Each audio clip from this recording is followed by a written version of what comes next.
Hoiya na eipanpi hong ham tin keiman thinglhang lam kaven hinlah van le Sempa Pakaiya na eipanpi hong ngahi ti kahe tai oh Halleluiyah amen Thilpha sim JOULOU nei bolpeh salun na mintheng kahin thangvah ve Pakai chah sil le chen sum le pai nei le go nei pe hohi o Pakai na min loupi na hi hen Sauson limdam nom jing jong neijoulou keima salonga ne le chah sil le chen ki hol thu a hin kho mang vai cha gen the te ko to thêm chung mang pa thêm na min kahin thangvah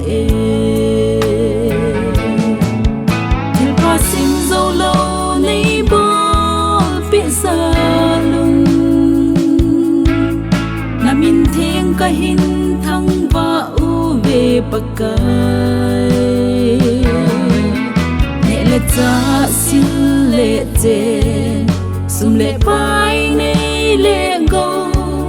nei pe hohi o Pakai na min loupi na hi hen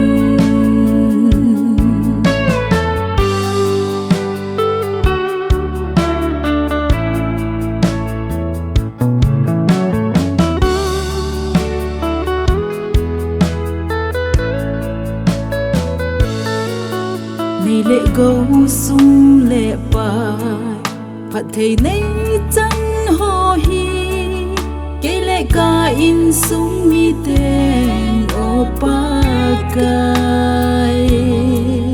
meleng gam ma cha na dia mang cha jing sing thấy tình in nay lam hil lang Pakai nang man nay pui hoi jing sim JOULOU nei bolpeh salun na mintheng kahin thangvah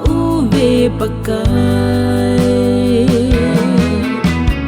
chah sil le chen sum le pai nei le go nei pe hohi o Pakai na min loupi na hi hen